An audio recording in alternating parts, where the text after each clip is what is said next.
지금부터 제3차 시와 제4차 시에서는 종교적 사회 변혁 사상으로서 동학 사상의 인식 체계에 대해서 강의를 진행하도록 하겠습니다. 여러분, 좀 어려운 내용이지만 잘 들어주시기 바랍니다. 동학의 정치 사상은 동학 교주들이, 즉 최재우, 최시영, 손병희 같은 동학 교주들이 인간, 사회, 사물을 어떻게 보았느냐 하는 그들의 인식 체계를 파악함으로써 이해할 수 있습니다. 특히 동학이 종교적 형식을 통한 사회 변혁 사상이었기 때문에 창도자를 비롯한 교주들은 새로운 종교적 가치 체계를 확립함으로써 민중의 의식 개조를 통한 미래의 새로운 이상사회를 건설하려고 하였습니다.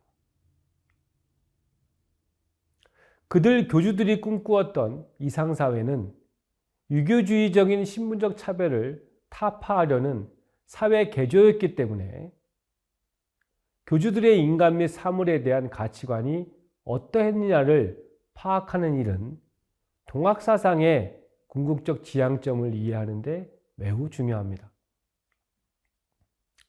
물론 여기서 동학의 교주들이란 제1대 교주인 창도자 최재우로부터 제3대 교주 손병희까지를 말하는 것이지만 그들 사이에도 어느 정도 시각의 차이가 있었습니다. 그러나 다음에서는 이들 교주들에게 일관되게 나타났던 몇 가지 중요한 인식체계의 내용을 말씀드리면서 여러분들에게 동학의 사회변혁적 성격을 설명하고자 합니다. 첫째, 동학은 인간을 포함한 모든 개체에 대한 생명 존중의 가치관에서 출발하였다는 사실입니다. 이 생명 존엄성의 개체관은 제2대 교주 최시영이 인즉천, 즉 사람이 곧 하늘이라는 새로운 가치관을 제기함으로써 더욱 강조되었고, 제3대 교주 손병희의 인내천 사상으로 연결되어서 더욱 승화됨으로써 인간의 존엄성을 근본으로 하는 가치체계로서의 독특한 형식을 이루었습니다.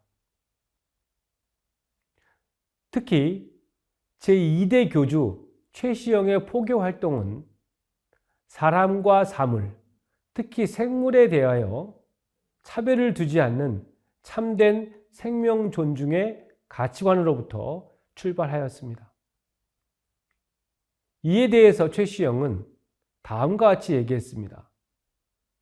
사물과의 교섭은 우리의 도, 즉 동학의 거룩한 가르침이니 여러분은 풀 한 포기, 나무 하나라도 아무런 이유 없이 해치지 마라. 도를 닦는 순서가 하늘을 공경하고 사람을 존경하고 사물을 존중하는 데 있으니 사람 중에는 혹시 하늘을 공경할 줄은 알되 사람을 존경할 줄은 알지 못하며 사람을 공경할 줄은 알되 사물을 존중히 여길 줄을 알지 못하는 경우가 있으니 사물을 존중하지 못하는 사람이 사람을 존경한다 한다는 것은 아직 도에 이르지 못한 증거가 된다라고 얘기했습니다. 이와 함께 최시영은 나아가 사람과 사물 사이에 차별을 두지 않고 모든 개체의 존엄성을 하늘과 같이 존귀한 것으로 보았습니다. 이에 대해서 그는 하늘을 공경함으로써 하늘을 먹고 사는 것은 온 천지 만물의 대원칙이다.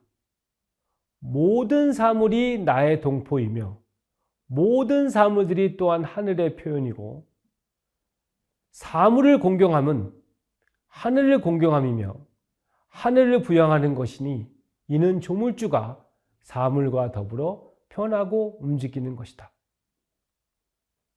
그러므로 여러분들은 사물을 먹는 것을 하늘을 먹는 줄로 알며 사람이 오는 것을 하늘이 오는 줄로 알라라고 얘기했습니다.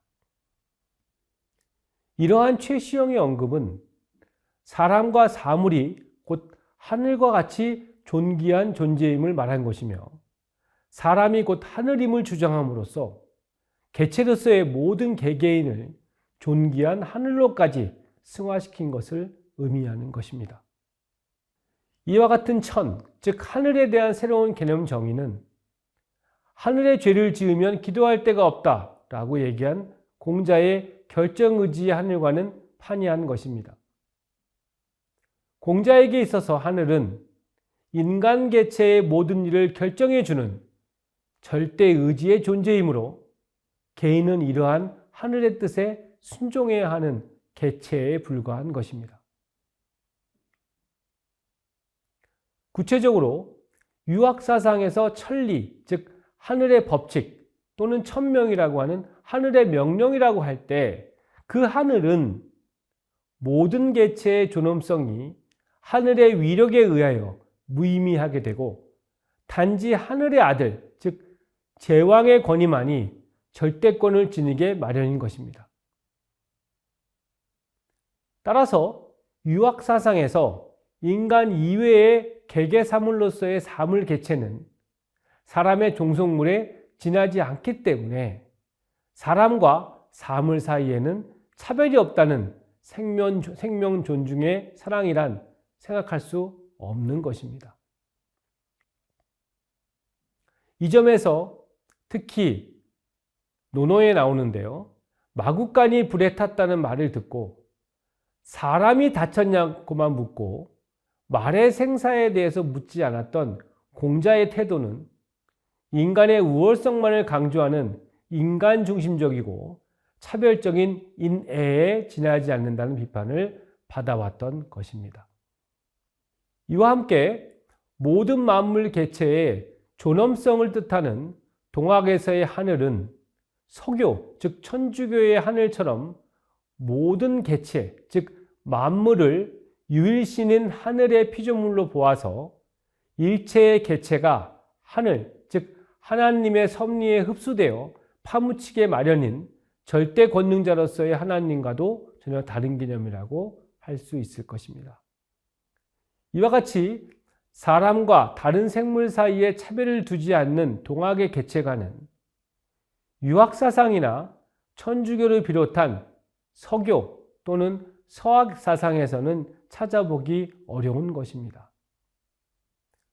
다만 최재우가 동학 창도 시에 유교와 불교 그리고 도교, 즉 노장사상 등 3교를, 유불선 3교를 합한 것이라고 한 것으로 미루어 몸의 입장에서 몸을 보고 가정의 입장에서 가정을 보고 사회의 입장에서 사회를 보며 나라의 입장에서 나라를 보고 세계의 입장에서 세계를 보라. 한번 앞서서 설명한 적이 있었죠. 이런 노장학의 상대주의 인식 논리에서 그 연원을 유추할 수 있을 것이라고 생각하고 있습니다. 이것은 동시에 수신제가의 궁극적 목적을 국민을 다스리는 치국과 온 세상을 지배하려는 평천하, 우리가 수신제가 치국평천하 잘 알죠. 그 수신제가의 궁극적 목적이 치국과 평천하에 두는 그런 유학의 지배학 또는 제왕학적 사고방식에서의 개체인식과는 전혀 다른 것이라고도 할 수 있을 것입니다. 이처럼 수신제가 치국 평천하를 중요시하는 유학의 정치사상에서는 만물 개체의 동등한 존엄성이란 무의미하였으므로 동학사상은 결국 유학사상에 대한 도전일 수밖에 없는 것입니다.